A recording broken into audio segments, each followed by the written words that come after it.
Paramount Pictures is currently filming a major motion picture in North Georgia called Very interesting things which you'll see once you check out that movie. We generally work on a few different types of projects. Obviously, we do a lot of short films.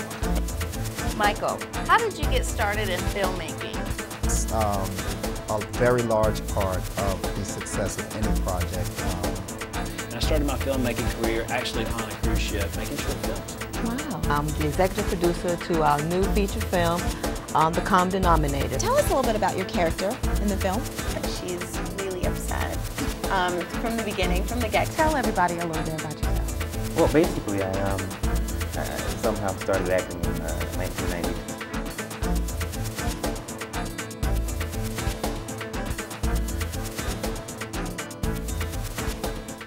Hello, I'm Elisabel Suriel, and I'd like to welcome you to another episode of Rural Hollywood, a show that takes an in-depth look at the movie industry in the Southeast and beyond. On today's episode, we will take a look at two sets of filmmakers who produced documentaries. Chris Mashburn will be speaking with Simmons of SkinneyMen Productions, who produced a documentary called Independent Doing Major Things. But first, he will sit down with Adreanne Liggins and Kendra Nicole to discuss their documentary, Exposed. Thanks for joining us for another episode. Today we're here with two lovely producers, Adreanne Liggins and Kendra Nicole of Liggin Productions. They just finished up their new documentary called Exposed. How are you ladies doing today? Great. Good. I'm doing good. Tell us maybe a little bit about your background and how you got started in the filmmaking industry.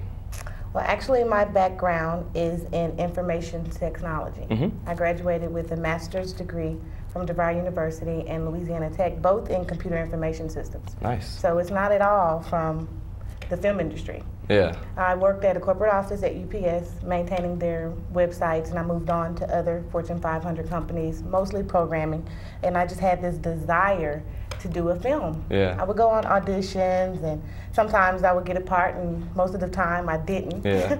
So actually, I just decided to take the bull by the horn. And I said, you know what? I'm going to give it a try to be a producer. I had the idea of the documentary on doing it on the exotic dancers, and it just wouldn't go away. And Kendra, being the person that she is, she said, do it. Stuck it to her. Yeah. Come on, let's go. Let's do it. Let's do it. And so finally, I just said, you know what? I did a little research about the industry, how to get started, and I just did it. So, and yourself? That's my background.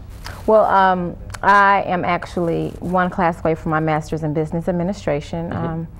I have an undergraduate degree in education. I worked as a recreational therapist. I've done a lot of things, a lot of different companies, and Adrienne and I were always wanting to do more. So, you know, when the idea came about, and she has like thousands and thousands, so, you know, it's all laid out. We just ran with it. Well, tell us a little bit about your documentary, Exposed. What's it really all about? The film Exposed. Well, actually, we took 5 girls, exotic dancers here in Atlanta, and one video vixen who's not an exotic dancer. Her name is Crystal. And we decided to follow each girl for 2 days. Initially, when we started, I thought I was going to cover this underground world of disgusting things. But actually, once I started to follow these girls, I realized that it wasn't anything like that. Yeah. You know, I had this misconception, actually. Like, okay, well, this girl is going to be doing this, and this, all of them are the same. But actually, when I followed each one of these girls for about, like I said, for about a weekend, maybe 2 or 3 days, and I just started to see that they were real people. You know, and they did a lot of the things that a lot of us do every day. And you get a peek into their personalities, about who they are outside of the club, as well as who they are inside the club. Interesting. So once I did that, we actually followed each girl, and then we chopped it up and we made it into a 60-minute DVD. And it tells a story. It tells a story. Nice. It definitely does. It went a different way than I initially planned. Like I said, I thought I was going to undercover or just cover this whole vast of immorality and prostitution, and all those things. And it didn't come out to be that way. For some girls, yes, it did. That's exactly what it was. But, you know, for each person, they kind of made their own story. You know, each girl was totally different from one another. And that's what I liked most about the documentary. And it mostly is about who the person was before they became an exotic dancer. And now that they are an exotic dancer, what do they do? Yeah. And so, you know, some girls went to college, you know, some didn't, you know, and some do dibble and dab into the prostitution, and some of them don't. But mostly it's about who they were before they became an exotic dancer. And who they're trying to become now. Yeah, very interesting. What inspired this? Well, you know, Atlanta, the ATL is well known for exotic dance clubs or strip clubs. You know, it's a I guess a very capital. It's a mecca. It's the mecca. Here in Atlanta, so almost everybody's been to one, male or female. It's kind of a place where people get together, where they do businesses, you know, where people go out to have fun. And at one time, you know, most of my friends were frequenting these strip clubs. Guys, girls, everyone. And they would talk about it, and I actually at the time had a roommate that was an exotic dancer. And I'll be going out the door to corporate America, and sometimes she'll be just coming home. Yeah. And we were like two ships passing in the night. And some of the things that I would see, I was just like, wow. You're like, this is really going on? Yeah. And some of the stories she would tell me, you know, and I thought, you know what? This would be a great opportunity to jump into filmmaking. I had access to the exotic dancers. I had built relationships with club owners, and I thought this would be a great opportunity to see exactly what's going on and what each girl is doing. And so then I just took it upon myself to put out an ad. And it was one female that I really, really wanted to get to know, and it was White Chocolate. And she's like the phenomenon of stripping. Everyone knows who White Chocolate is. You see her on different things, and then you talk about stripping and say, well, what about White Chocolate? You know, and I was like, well, I gotta meet this White Chocolate. You know, and so many people told me so many different things, you know, about who she was and what she was doing before I even met her. So I thought, you know, if I'm gonna do a film of this magnitude here in Atlanta, I'm gonna incorporate, you know, all of the strippers that we hear about and some of the ones that we don't. And that's exactly how I got the idea. So it initially started with the roommate, and it started to brew a little bit more. You know, a bunch of my friends went to the strip club, and I thought, you know what, I'm gonna uncover a story here. It's definitely something to know. Everyone else is capitalizing on sex. Why not I? Exactly, exactly. All right, well, let's take a look at your trailer from Exposed real quick. The last video I did was so controversial, I did a picture video with Nelly. I'm the infamous credit card ass spike down the middle. It helped blow me up. It really did, because after that video, I had my own damn tour. I caught so much flack from getting into the bed with Lil Jon and two other women. Pimpin' ain't it, girl? I mean, I don't see anything wrong with it at all. If I had Russ, I'd shake him for money. I couldn't want it. If you didn't want this entertainment, you want TV.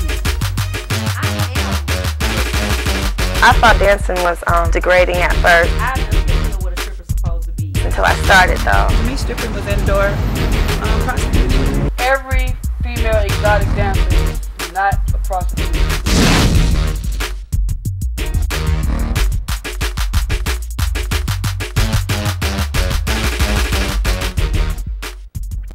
Excellent, exciting stuff. Now, share with us some of the celebrities that are attached with this project. Well, actually, Nelly, he was very, very helpful. Dirty Entertainment. They allowed us to use the video that White Chocolate was in, that we just saw. And actually, Akon, and he's with Convict Music, and he's over T-Pain, the artist I'm in love with, a stripper. So those two worked with me. They were very nice gentlemen, both of them, and they allowed me to, I guess, go into a realm that I wouldn't necessarily be able to go into, you know, without their approval. Because when you're starting off in the business, it's hard to build relationships because, you know, so many people have independent film companies, and it's hard to get an independent film off the ground. It really is. You know, so with that being said, however, I just gave these guys a call, told them about the project, and they were more than willing to let me know everything that I needed. That's awesome. How long did it take to produce this from shooting to editing? 7 months. 7 months. Nice. 7 months, yeah. We started in September of '05, and we ended in April '06, complete with editing, and we actually submitted it to a few film festivals and we had a private screening on May 3rd. So that was our big debut. At the Rialto Theater. Okay. Was there any writing involved in the project, or was it just like documentary style, just kind of follow them around? We followed them around, and actually Kendra and I both sat in front of a TV after every shoot, and we would write down the most interesting parts of the tape of the day. Nice. So we kind of put our shot list together as we went. Yeah. You know, it was about 40 hours worth of footage once we ended. But since we were organized at the beginning, you know, after each shoot, we would sit down, review the tapes, and we would actually document, you know, numbers, where we liked, what we didn't like, and we just kept a very, very good log. And that's it made it a lot easier. Kendra's very organized, and I don't know exactly where I would be without her on this project. She has excellent project management skills, and so each day, you know, we would put it together, and she did an excellent job in making sure that everything was always organized, easy to find. So when we did go to the studio to do editing, it didn't take a long time at all. Awesome. What did you learn about exotic dancers and video models after this project that you didn't know before? Gosh. I learned that they are real people. Yeah. They have real lives. A lot of people look at exotic dancers or video girls kind of taboo-ish, like they're nasty people. And a lot of these women have excellent backgrounds, loving families, friends, sisters, and brothers. They have dreams and aspirations. A lot of people didn't think their life would actually go that route, but that's what they're doing. Some of them knew and went into it intentionally thinking it was going to be something different, but now they've entered into an entirely different world. Yeah. Interesting. Tell us about any screenings or festivals. You briefly touched on it or whatever, but is there any more that are going to be involved here soon with it? Yes, actually it is. The Urban Media Film Festival here in Atlanta, October the 13th through the 15th. Okay. It's going to be at the America's Mart in downtown Atlanta, and that's actually the first film festival we sent it to, and we were accepted. So nice. It's very, very excited about that. Yes, 1 for 1 so far. So I'm excited about that. I'm not quite sure exactly how many times it's going to screen, but she did say we're going to be featured. So I want everybody to come check it out. Definitely. You know, because it's going to be for 3 days. Awesome. They'll have an opportunity to see it right here in Atlanta, in addition to the screening that we had. Yeah. So I'm excited about that. And we're going to submit it to a few more film festivals. We have a whole list for 2007 that we're actually going to be sending it to, so we're excited about that. Good deal. So they can expect to see it. And we also have a few people contact us about distribution deals. So I don't want to talk too much about, you know, which one we're going to accept, but I'm excited about that. So That's it's awesome. definitely an interest out there. All right. What are some of the future projects you have coming up? Anything? Right now, we're in production doing a DVD on hip-hop exotic aerobics. So it's hip-hop aerobics with a guy named Ike Max. You've probably seen him on the Tyra Banks show as well as Fox Morning. And he's a great guy. His exercise is a little bit different. It's fun, it's energetic, and right now we're in production doing his DVD. We also have a pilot coming up that we want to shoot that's a little bit different. It's going to be a TV show about corporate America. So we're going to be shooting that within the next month. So I'm excited about both of those projects because they're going to get out this year. So other than that, we have a whole host of films that we like to do. We want to do another documentary as well as a feature. But, you know, features take a lot of money. Sure do. They sure do. And so since we're kind of a neophyte company in the business, and so before we expand, we just wanted to build some revenue and have some capital coming in without dishing out so much. Yeah. So as soon as we get enough capital coming in, or perhaps a sponsor to sponsor some of the scripts that we have, then we'll go into that endeavor. But right now, we do have enough capital for the TV pilot and for the DVD, the workout DVD. So right now, that's what we're focused on. Okay. I'm sure you got a website you want to throw at them. Exactly. They can see that trailer that we just saw at www.Liggin Productions. That's Liggin Productions, Productions. Andrea Liggins, Kendra Nicole, thanks for joining us today. Thank you, Chris. It was a pleasure. My pleasure. Now here's what's going on in the world of Hollywood. Atlanta's Rainforest Film is set to release their new feature film called Stomp the Yard. In January, in theaters nationwide, Stomp the Yard will star Columbus Short, Megan Good, and R&B stars Neo and Chris Brown. The Hollywood Reporter reports that Tracy Edmond, producer of the hit movie Soul Food, has been named Chief Operating Officer of Our Stories Films, a production company started by BET founder Robert Johnson and Harvey and Bob Weinstein, founder of Miramax. Next up, Chris Mashburn will be speaking with artist, author, and filmmaker Hustle Simmons about his documentary Independent Doing Major Things. We're here with Hotep Hustle Simmons of SkinneyMen Productions. How are you doing today? I'm good, and yourself? Doing good, doing good. Tell us a little bit about your background as not only as an artist, but as a teacher. Which one do you want me to start with? Let's go ahead and start with artist. Actually, I started in the music industry. Back in '97, I started SkinneyMen Productions as a music production company. And, you know, at that time, we were releasing cassettes. This before CDs, so I'm letting y'all know my age. Exactly. You know? From releasing the tapes, of course, I went to CD. And then we had an opportunity in 2001 to shoot a music video for one of my songs. That music video was probably one of the largest independent productions, you know, and really independent, like out of the pocket, not independent label, but independent out of your pocket productions in Atlanta. We had a whole four-corner area locked down downtown, had a tremendous amount of models and such come out. So the production was really big. We had it on HD before HD was really popular and really standard for a lot of people. And that music video production kind of led me and helped me transition from music to film. And I always wanted to think outside of the box when it came to the music industry, because at the time in 2001, it seemed like everybody was a rapper, you know, or a singer. Everybody had their own studio and was releasing CDs, so I wanted to separate myself from the masses. I did that by shooting the music video. Then I packaged my video with my CD, so I was actually packaging DVDs and CDs together in one product. And this is, again, before it became more popular or more common like it is today. From there, I went to create a promotional piece for another album release that I had, and that actually led into the documentary, Independent Doing Major Things. It actually didn't start as a documentary. It started off as a promotional piece for what I was doing in Atlanta. And through that, I ran into so many different people that, you know, it became a lot larger and became a full-scale documentary. Right now, SkinneyMen Productions, which was once a music production company, is a full-fledged multimedia edutainment company. That's what we've transitioned to. Multimedia being the, going from music, like our Hustlers 10 Commandments mixtape. We have the DVD, of course, Independent Doing Major Things, which is actually repackaged now as the Hustler's Guide to the Entertainment Industry because of the success of the book, The Hustler's 10 Commandments. So multimedia being literary world, the film world, of course the music world was still in. So that's where we are right now. Dang.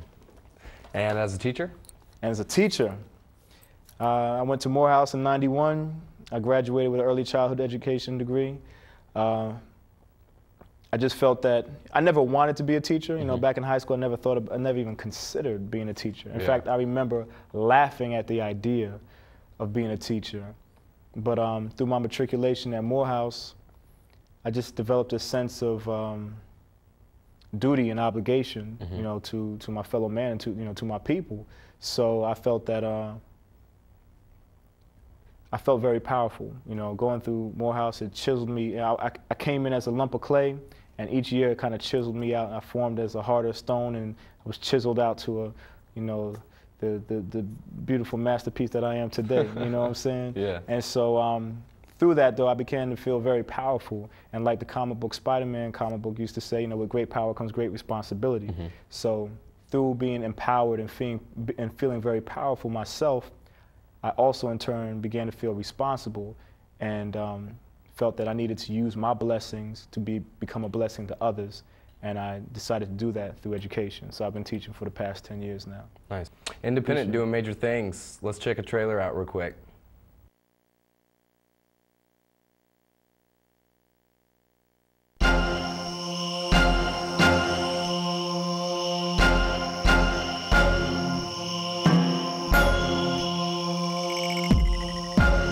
A-Town already know what it is, man. It's like the Motown of the South. We're gonna show y'all how we do it in the A. I would tell anyone, come to Atlanta. I love it, man. It's a beautiful city. I've seen hundreds of individual labels here in Atlanta. There are millions, literally, of t-shirts, postcards, flyers on the street here in the course of a week. Atlanta was one of the first places that black millionaires really established. This is one of the cities that we initially chose immediately when we're trying to choose the 12 cities that we're going to choose to do the tour in. It's a major mecca outside of Hollywood now. I seen California tags here. Watch out, Hollywood, because we the true black Hollywood, for real, no doubt.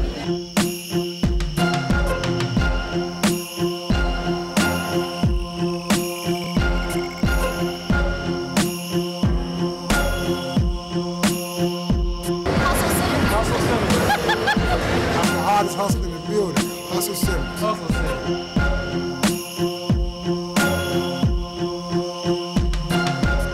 Be prepared to get pimped, frustrated, exploited. 1 out of every 10 artists actually, recoups their money and makes money. That's 90% going wrong. They've come in and started throwing money at situations instead of trying to put business together. There's another way that you can get your product in the stores.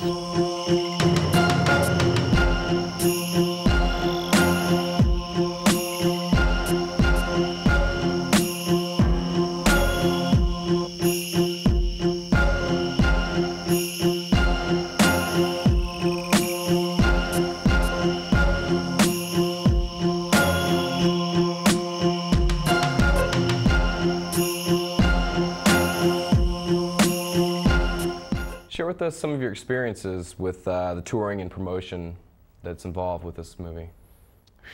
Man. Pretty hectic. That'll take all day.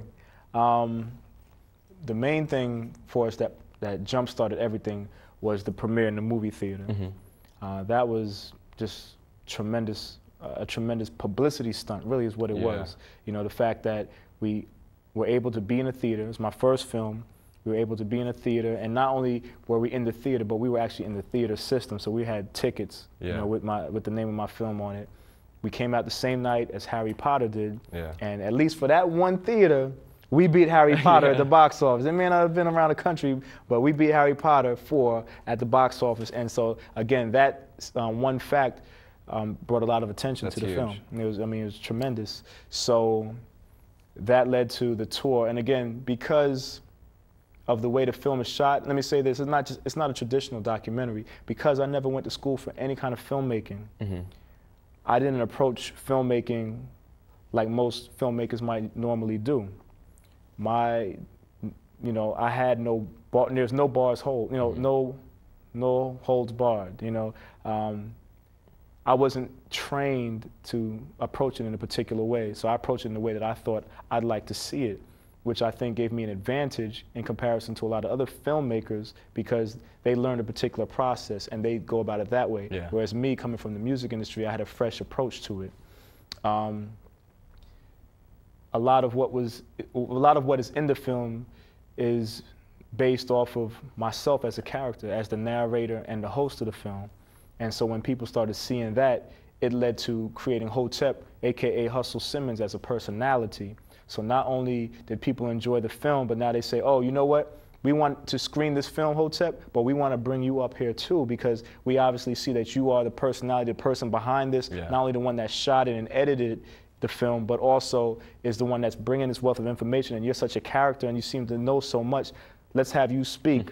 So the tour of the film was also, as much as the film was on tour, it was also Hotep as a personality on tour, which led to the development of Hotep as a motivational and public speaker.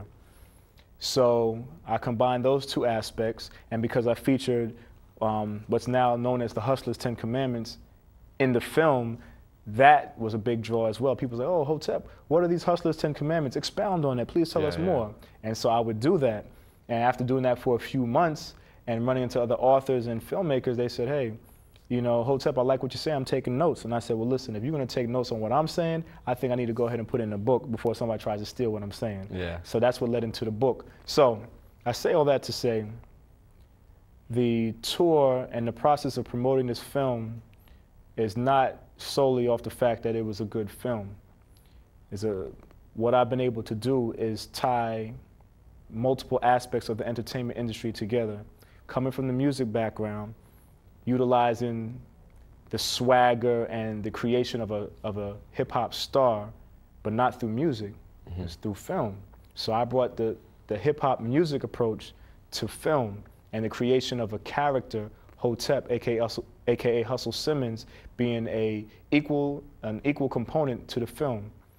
So it's like creating, it's like the whole P. Diddy effect, you know what I'm saying? P. Diddy is a brand himself, and whatever he does is going to be successful, not because it may be hot or not, but because P. Diddy's attached to it. And that's kind of what I did, because the film industry is not accustomed to a person like myself being a filmmaker, but having the personality of, quote unquote, a rapper or whatever. Yeah. So I think what I've been able to do is tie some of the great marketing strategies from the music industry, as well as the film industry, and then the literary industry as well, and combine these multiple disciplines, because really they're basically the same. And I've learned that through this experience of marketing and promoting the film, as well as the book, and Hotep as a speaker and a personality. Awesome. So I wanted to make sure I give you guys a t-shirt. You know, I have some t-shirts, of course, for the marketing strategy employees, the Skinny Men t-shirt with the logo, you know what I'm saying, for all your people. Awesome. And I wanted to make sure I presented one of these to you guys. Appreciate it. And I appreciate you for having me Definitely. here. Hotep Hustle Simmons with his documentary, independent, doing major things, SkinneyMen Productions. We'd like to thank our guests, Adreanne Liggins, Kendra Nicole, and Hustle Simmons, for appearing on our show. And we'd also like to thank you, the viewers, for joining us. So be sure to tune in next time for another episode of Rule Hollywood.